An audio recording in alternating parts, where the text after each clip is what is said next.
can always join. Okay, there we go. Right, so I will hand over to you, Lina. Thank you, Mark. You've got screen share if you need it. So Yeah. I'm gonna share my screen in a second. So here it is. That's going to be my presentation. As I said, I'm gonna try to stay. Maybe give me a thumbs up if you see my presentation. yeah, it's fine. We can see it. Yeah, I usually don't check those things, but just in case I'm not talking on the blank screen or something like that. So my company, A to Zen Wellness, it's all about, as it says, A to Zen wellness. So all wellness that it can be achieved in the corporate environment for employees to be happy and healthy and perform at their best. And I always believe that when people are healthy and happy, they are performing much better. They give to the company much better. They are happier. They give more to their own lives and themselves and others around them. So my aim with my company and in general, all my kind of like a purpose or drive with this company is about that. So it's about making people healthy and happy while they are working and wanting them to come back to work. I'm gonna, sorry, move everybody around a little bit so I can navigate my screen. So we'll be talking about corporate wellness solutions, and I will start with a little agenda just to kind of introduce you to what I'll be talking about. So the current wellness challenges affecting the corporate environment, I will talk about those. I won't choose all of those because there is so many. I will concentrate on the let's say, the highest affecting levels, or let's say the higher level of affectance towards the corporation. I will be talking about the importance of healthy and balanced environment at work. That will be kind of obvious. What you as a corporation can do in the end, and how corporate wellness coaching can help in that case to organizations. So I'll be talking a little bit about my company, what it can do for you if this is your problem. So the current challenges that I picked that they actually affecting the most, and this is according to all the latest surveys. I kind of picked all the surveys up to 2021. So obviously COVID is included, and COVID actually changed the number slightly, but it's still kind of reflecting the biggest challenges that the corporations deal with in terms of kind of like a mental health and in terms of wellness in the offices. So stress, burnouts, presentism, sorry for my pronunciation on this is very hard for me, and leavism, obviously employee dissatisfaction and high turnover because of those reasons. So let's start from stress levels and a little bit of statistics. Actually, you will get a lot of numbers from me this time. You will get a lot of graphs from me this time. So bear with me. Hope you're not going to get bored, and obviously ask questions if you want to. All those surveys, they're actually the latest surveys. This one in particular, it actually says that 46% of UK workers feels more prone to extreme levels of stress. And this is in the last couple of years, comparing to only 15% saying that they're actually less prone to extreme stress. So we don't see like a huge kind of like a jump, but it is quite a lot. So when you think about it, there's 46% of people or UK workers, they actually feel like they are more affected by extreme levels of stress. So we are talking about like a really strong stress when they're actually taking the time off, and the sick days, and just not being present at work, just complaining of the burnouts, and like, let's say, all the illnesses related to stress and the rest.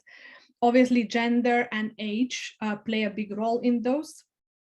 So the survey says that women and young people reported feeling more prone to extreme levels of stress. So if you are in one of those sectors, yeah, so you should be probably more aware and try to reduce that a little bit more and pay attention to yourself a bit more. Doesn't mean that men shouldn't do that. I think everybody should do the same, but oh well. So those are kind of like everybody, when I talk to everyone about stress, everybody tells me that some people, they use actually stress to do better at work, and that is true. That is a percentage. There is a percentage of people who actually do that, and no one is saying that is unhealthy. And as far as they can manage that stress to the point that they can relax after they use the stress for work, let's say. But just to have a little understanding about what kind of stress we are talking about and what actually creates that stress in the working environment, I just wanted to show you these figures because I thought they are really well express the reasons of stress. So we all like to blame like one party or the other, let's say, for the stress, and most of the times companies, they say that it's employees' fault because it's a lot of them coming from personal environment, and then the employees would say the other way around. So just to have a little understanding of the actual surveys done, and as you see, the workload is the biggest problem so far. So people are just overloaded with work. It's poorly managed. So for this reason, they feel like they have more work to do than they should, or let's say they can do it, or they can healthily and balanced kind of like do the job that it's given to them. Obviously, management style, this is a big one as well. So I think it's more relates to poor management and kind of like a little bit micromanagement, all those issues, they actually gets into that management style problem. New work-related demands or challenges due to home working as a result of COVID. Obviously, that did affect a lot of people, a lot of changes. A lot of people couldn't actually accept those changes, or it was more difficult for them to accept those changes. They were not given the right, let's say, environment, or there was not given opportunity to set up that environment that it could work properly. So obviously that affected a lot. So hopefully in the future years we will see the reduction in that number. So due to the new changes. Obviously non-work factors, it's a big one as well. So it's kind of a little bit of everything, but I think it's very clear what is the biggest problem in our corporations, or let's say our environment. So I would ask everyone to watch out for the overloading people with work, because that causes a lot of stress and it actually really backfires towards the corporations. So even to help themselves to stay, for employees to keep healthy, and it's not only for your own kind of like a need to be amongst healthy people, but also thinking about when people are stressed, they do less. So you actually just kind of shooting yourself in the leg if you're actually giving too much job to employees. So here we go. So we can move to presentism and leavism. I hope all of you know what those are. So presentism is when you actually still at work when you are ill, or you are still at work after your working hours. And leavism is when you are using your annual leave or your holiday or your free time to actually still catch up with work and do work, which is, I know a lot of employees who will say that is a good thing, but I can assure you it's not. So it's the opposite of that. It actually creates the very unhealthy, very toxic environment if the employees feel like they have to do that, if they feel like they are even allowed to do that, because I think employees should stop them from doing it. And unfortunately, if you see, the numbers are extremely high. They are really high, and they are not going down at the moment. They actually probably the opposite, because as you can see, working from home is even higher than working from the office. And as you know now, because of COVID, a lot of us are working from home. So a lot of people, they are actually pretty much working 24/7 because they don't have that barrier between kind of like an office and home. And even though I'm really a big advocate towards working from home and flexible hours and all that, but apparently that gives more people a temptation to actually, yeah, just to be like that, kind of like in a way that they want to get rid of the job that is it's on their mind, and in that case sacrificing their balance and their lifestyle and then their own health, to be very honest. So those are very sad numbers for me to see, at least. Okay, let's get into some figures. So this is my calculation according to multiple surveys. And I just wanted to kind of like give you an example of financial implications. As an accountant myself, I always look at the figures. So graphs, numbers, and all is kind of like, it makes a lot of sense to me. So we talk a lot about how burnouts, kind of like a work-related stress and poor quality of care for yourself, professional mistakes and all this, how does that affect our actually how much it has into kind of like a financial implications in our business. And in this case, I just took one little thing. So this is definitely not all, not even close to all financial implications. It's just one little example. So it's based on people's salaries on different titles, and it's just calculated for 4 people's salaries. And that, as you can see, already cost the company 24,000. So according to 4 people, only losing 1 hour a day due to the above reasons like burnout, stress, obviously all the absenteeism and all, only if they would lose 1 hour a day due to those reasons, the company would already lose 24,000. So imagine the companies where they have hundreds of people and thousands of people. It's a huge amount of money actually to lose, and it's only on the salaries. I'm not talking about if people are leaving the company and they have to be recruited. So the cost of recruitment, all additional costs, and I'm not even talking about the people suing the companies for actually causing them those stress and illnesses and all, because those figures, they just become extreme, and I didn't want it to go over my slide up in those costs. So that's just a very simple example, and it's actually, I think, for the small companies and small businesses, it's even better to understand that only with 4 people you can actually lose that much money a year. So, and it's only an hour a day if they lose. And honestly speaking, knowing a lot of people that they are stressed, they are losing much more than what that hour a day.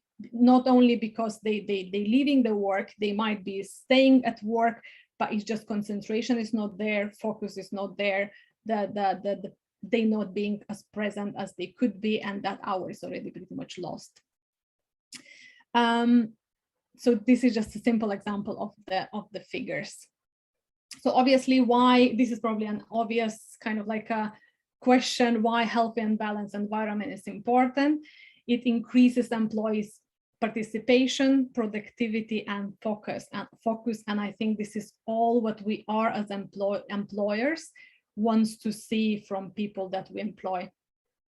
So stress, burnouts, they actually cut all this out. So in that case, we do really need to, or let's say the way I see it, we really need to pay attention to how people feel at work, because if they don't bring their participation, their productivity, and their focus, it's pretty much not much left of the employee itself for the employers. I'm not only talking about the respecting them as a people, as persons, individuals, and all, but it's also from the side of the corporation.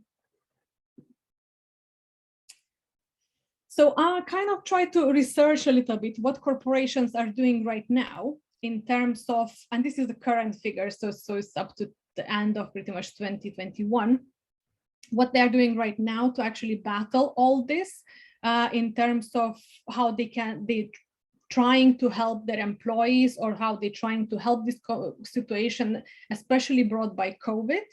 And they do actually do quite a bit, as you see. So the numbers really increased over the years in terms of providing mental health support, assistance programs, financial education for people.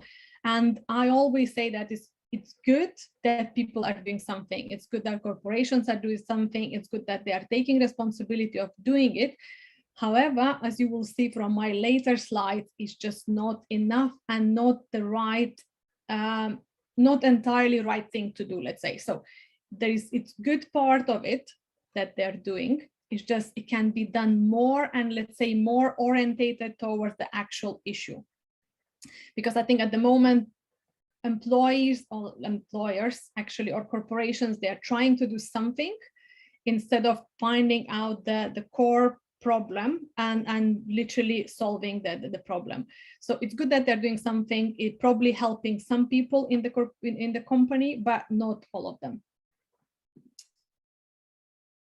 So what you can do as corporation, or what you can do as a business, so this is the suggestion from myself. So a suggestion from A to Z Wellness as a corporate wellness coach. I would say find out everything that you can about the issue. So ask questions, send the surveys, ask people to complete the surveys, ask everything about how they feel, what's the situation in your company.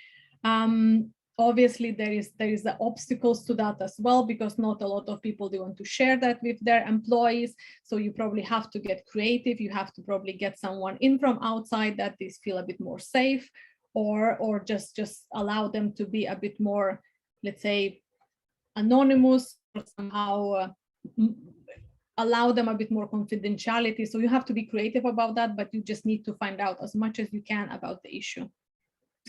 Manage it better, I would suggest, because as you've seen in the previous slides, and I'm going to try to actually go back to show you the biggest problems right now. So the management style is actually one of the biggest ones as well.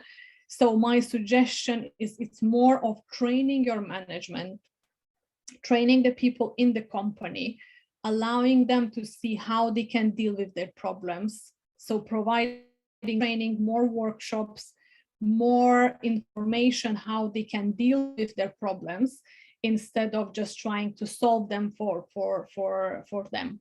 So finding out more, providing more information, educating people how they can deal with that, how the management can do better if the management is a problem, and just more training in general, just improving their skills. And the third one, I would say monitor it regularly, because I think this is something that a lot of us didn't expect when COVID hit. It's all the changes, all what happens to the situations that we don't expect or don't plan in, don't think that is going to happen. So pretty much anything can happen, and we need to be always on top of the current problems. And I think this is really a serious current problem. So all the stress management, all the being for the employees to be more present. So allowing them that environment where they can be healthy and well and more present and more focused, and actually enjoying the work, which is pretty much everybody would benefit from. What I would say you should not do, so I think you shouldn't ignore this issue. I think you shouldn't underestimate this issue, because it does have more higher implications than we anticipate.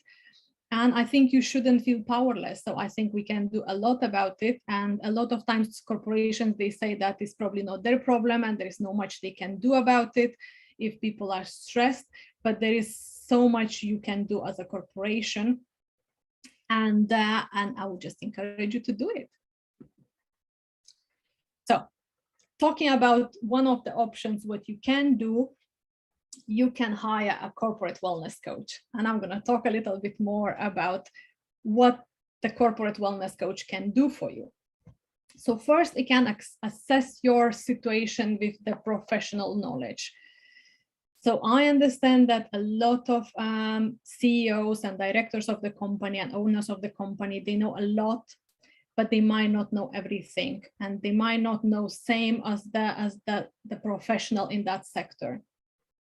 So allow information to actually come to you as a director and to you as the owner of the company, and allow others, professionals, help you in that situation if you do have the problem like that in your company. Corporate wellness coach can create a plan and deliver results. So obviously, as always suggested to all the companies, don't just dabble in things, like, let's say, don't just do something that is actually works. So create the plan, what you want to achieve, how you want to achieve it, and in that case, ask professional to help you with that and implement the plan for the long-term effects. Obviously, corporate wellness coach takes actions and provides support. So corporate wellness coaching can be in various ways. It could be a kind of like one-off consultation. It could be a long-term collaboration where it always can monitor the situation for you and help you and support you with the changes. So this is why I think those are the main three things why you actually should consider a corporate wellness coach if you have that problem. And this is just for you to a little bit understand what is actually from the practical side and even the money side, actually financial side, what you can expect, let's say, from asking for a help from wellness coach. So how long should you plan to see the results if you actually ask for help from the corporate wellness coach? And I always say, so this is very rough kind of like an answer in a way that I'll say up to a year. It's obviously depending on the size of your organization and severity of your problem. Like, let's say how many people you have, how many people is stressed in your company, the levels of stress and all that, what needs to be done, what kind of plans needs to be made. But I would say allow a little bit of time to actually see those results, because I think no one expects miracles, and it's a problem. So to be honest, it takes a while to tackle it, to find the reasons and solve them. But usually, as you will see in my future graphs in this presentation, you can see quite good results after a year, and they drop after that quite steadily. So how much you should budget? This is also very rough figures, but just for you to understand. So usually £3,000 is for the initial corporation assessment. And so that includes all the kind of like assessment and planning. And then after that, approximately £70 per person, sorry, cannot speak, £70 per person per month for the regular assessments and kind of like a support. Obviously, there's much more cost involved if you do want to improve your organization from the side of like, for example, you're not providing your employees with some kind of like a relaxation techniques or like some benefits towards wellness. So obviously the wellness coach can help you to implement those, or can suggest you on the right ones to implement. Like, for example, if you don't have a, I don't know, canteen, for example, or like a place for people to have proper lunch and socialize in your place, maybe something that you should implement. Obviously, that would come as an extra cost. So just for you to have an understanding what kind of cost you are looking at, because I know not probably a lot of you know about corporate wellness coaching, and this is why I'm going into such a detail for you to just introduce a little bit as a profession and what it actually can do for you and for your company. So this is another calculation of mine, and I actually spread it through quite a few years, but I just wanted to show you a little bit more. It's kind of like a financial projections and results in terms of if you do not do anything, let's say. So in that case, like you would see the black part of the graph. So those are if you don't do anything, and this is the cost for the employees as calculated before. So for the 46% of employees being stressed, and this is based on the small company up to 50 employee size. So as you can see, there's a huge fluctuation constantly. So you kind of like you're spending money on dealing with stress, or sorry, you're losing money of kind of like because of stress.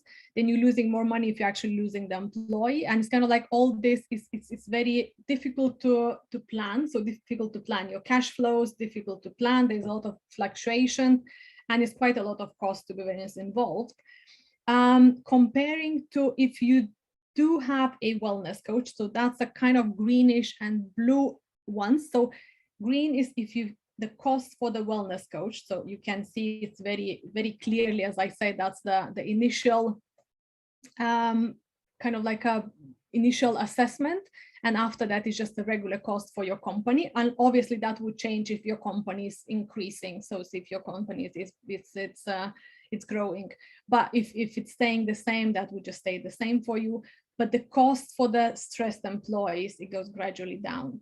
So it starts like the first year, you would probably invest a bit more money into that, but as you see further, that just kind of like helps you to manage it a bit better and costs, and saves you long run in terms of cost towards the stressed and burnout employees. And most likely everybody will be happy at that point. So this is, I could go through figures, but I think I'm just going to bore you too much. This is kind of a graph that I presented, even based on the previous slides that I shared with you earlier. And that is pretty much it. I don't know, I didn't time myself, Mark, so I don't know if I fit into time or I was too fast, but maybe you can cover it with extra questions if you have any, and I'm going to do my best to answer those. Thank you, Lina. That's very good. A lot of interesting stuff in there. And in terms of time, we've got about 10 minutes left, so plenty of time for some Q&A if anyone's got questions. Brilliant. So I'm just keeping a little bit of an eye on the chat. I think that the obvious question is, Sam asked whether a wellness coach would work with the directors or with the employees specifically. So I wonder if you just want to answer a bit more about that. Oh, definitely. So it actually works with both. So we start to work with the directors. So we first find out about the problems in the company, or what they feel is the problem in the company. After that, it follows with the surveys. So surveys to each employee. So asking them questions and finding out the actual problems that they are, because sometimes the way managers see, or let's say the directors see, is slightly different from what employee sees. So finding out the real kind of like issues in the company. And after that, we're creating the plan, what the director wants to achieve and what the wellness coach suggests to achieve, because it kind of like the wellness role is a big part in that, like advising and supporting the directors as well. So from both sides, in that case, the probably financial and wellness. So finding the best solution for them, what they want to achieve, preparing the plans and helping them to implement those plans in the company. So it's actually working with both in a way that they work as a kind of like in between, kind of like helping people to open up a little bit more as external kind of like people in the company. So allowing them to share a bit more confidentially without directors seeing that information. So knowing the actual reasons, let's say, behind the stress, and then obviously helping the directors to solve the problems that is actually creating those stresses. I hope that answered your question, Sam. No. Yep, thank you. You're welcome. Excellent. Lina, something just for me, when actually we're talking, I was just thinking there's a lot of us on this call who have either no team or very small team internally within our business, but also who work extensively with sort of freelancers and specialists and things like that.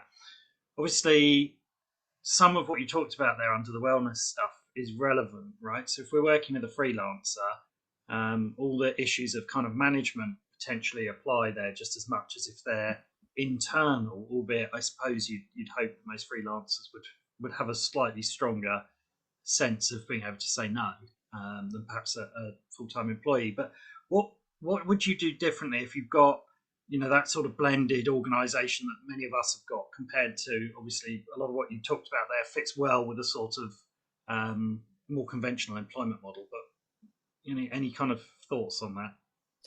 You mean just applying this for the small companies? Well, yeah, I mean, just how would we use, what should we be doing differently, perhaps, in your experience, where we are working with a blended team of some internal people, some freelancers, and so on? I honestly, Mark, I don't think we should take it differently. Yeah? I think it's our working environment, and doesn't matter who are in it, we have responsibility for that.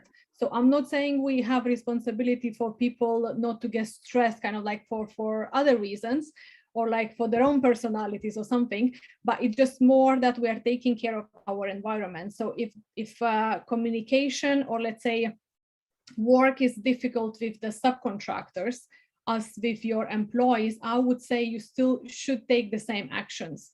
So allow kind of like even the same, for example, if you're saying to apply this model, I would still allow your subcontractors to actually be involved in that. So letting know your subcontractors that you want a healthy environment, you want a balanced environment, even though they are coming a little bit more from outside and they are a bit more separate from your business, let's say, or let's say more separate than employees, but they still have to understand what kind of environment you want to create. So in that case, if they are creating the stress for the company or they are getting the stress from your company, I think they should be allowed the same kind of like allow the communication at least. So that part, so and allowed to say what they want to say, and it's the same applies to you. So I think the healthy environment doesn't really matter if it's more affected from outside. It's more of you creating environment for yourself. So you are treating everybody that is connected to it as the reason, let's say, or as the implication. I don't know, did that answer your question? Yeah, I think that's fair. I think a lot of it's culture, isn't it? It's creating the right culture. It might be, yeah, I understand what you say, because it might be a little bit more difficult to, let's say, impact external, let's say, workers in that case, or like a subcontractors, then you would kind of like, because the socializing part is not there, like there's a lot of parts that is actually not there comparing to employment. So it probably would be more difficult to implement, but it's still possible. I think it's still possible to a level, and then if it's not possible, there are different kind of like measures that you can take to still achieve that environment that you want. Thank you, Lina. So Jay, I think you had a question or comment looking at the chat. Do you want to unmute? Yeah, I just wanted to say on a personal note, Lina's helped me and she's helping me ongoing, and it's fantastic. But my comment was, I think it's quite, I mean, I talk to employers as well, and I think a lot of the time they'll view things like this as it's quite hard to explain, but as something that's only needed if there's an issue highlighted. And I just think it's so important if the employees or the directors, even between, you know, if, as you said, Mark, there's a lot of smaller companies who have one or two owners, they may not be communicating. You may have your own stresses inside your own head, and employees may have their own issues that they're trying to battle through. But even if there's no immediate mental health issues, I think everyone can do with some more mindfulness and more planning. Everyone's running out of time trying to run their own business. So I think it needs to be viewed as much more of as a must-have, just within your toolkit. So that's how I'm viewing it. But yeah, I just wanted to say that. Thank you, Jay. Really, yeah, I do agree with that. To be very honest, I am now working in the corporate environment myself part-time. So I see all this firsthand. So to be honest, like all these reactions from the management and it's like I base my presentation on the research, but I can definitely see that still happening in many companies. They are trying, a lot of companies are trying to do something different or somehow help the employees. But as I say, a lot of times they just kind of like a dibble dabble in a way. So they try to do a little bit of that, but they don't really kind of like invest time in the actual issue, and they don't invest, let's say, money in the solving the actual issue. They're just trying to do something, and they're just hoping that this is just going to all blow away. It might, to a point, because it will kind of like, I will see different figures probably because of COVID in a year or two. But I strongly think that the culture in general is changing. I do see a lot of companies doing something about it. And I hope that more companies would do a bit more towards the actual issue, because in that case, it would just help them a bit more long run. Cool, Thank you, Lina. You're welcome. Sam, you've got a question. Do you want to just make sure you actually ask the question you were meant to ask rather than my attempt to read it? Yeah, so the question was, Mark was asking before about, obviously the majority of us here on the call are probably smaller freelancer remote based teams. So just kind of to clarify on kind of what you said to Mark, would you say it's more about building your own set of boundaries? So as your leader within your freelance team. You build your own boundary around that, and then communicate that out to all of your freelance team members as to say, these are my boundaries for protecting my own health and wellness, and then encouraging them to take them on when they're working with you. Oh, definitely. So I think in general, like personal boundaries are very important towards your mental health. So there is no really balanced mental health without having the right boundaries for yourself. And as I say, like, I think everybody is equally important in the company. So the same directors and the assistants and all the other titles in the company and every single person there, because we are all people. We have different ways of dealing with stress. Some people can handle much more stress, some people can handle much less stress, and everybody has to pay attention, or let's say everybody would be ideally if they could pay attention to each other. But I think directors, they have responsibility to have to pay attention to the people that works around them. It's not only because they kind of like they're responsible for them, but it's also because they're doing better for themselves. Because if the employees around themselves stressed, it will affect everyone. It will affect those around you, it will affect yourself. So definitely boundaries, definitely giving the clear guidance first as well, what people should do, what people shouldn't do, what you want them to do in terms of keep that healthy environment, and in that case actually making for better for them and for yourself to keep those boundaries, those rules and those regulations and plans in place in terms of creating the environment that you want to have around you. That's great. Thank you. You're welcome. Okay. Thank you everyone for listening, by the way, and not falling asleep through all my figures this time. Yeah, I know it was very different from my usual one. I usually talk about relaxation, meditation. This was very different, and I think it was, for me, it's very saddening as well. So it's kind of like there's still a lot of figures. I can see the progression, a little bit of people doing something about it, or like a company is doing something about it, but it's still very small figures, let's say, comparing to the problems that we have. Very pertinent and really important issue, though. So yeah, thank you. For sure. Thank you everyone for coming and listening. I think we're just about at time, so I don't think we're going to have time for any more questions, but thank you very much for that, Lina. That was really interesting, and certainly from my part, no need to apologise for figures and graphs. I like them, but that might just be that I'm odd. Good. Okay, I'm going to stop the recording now.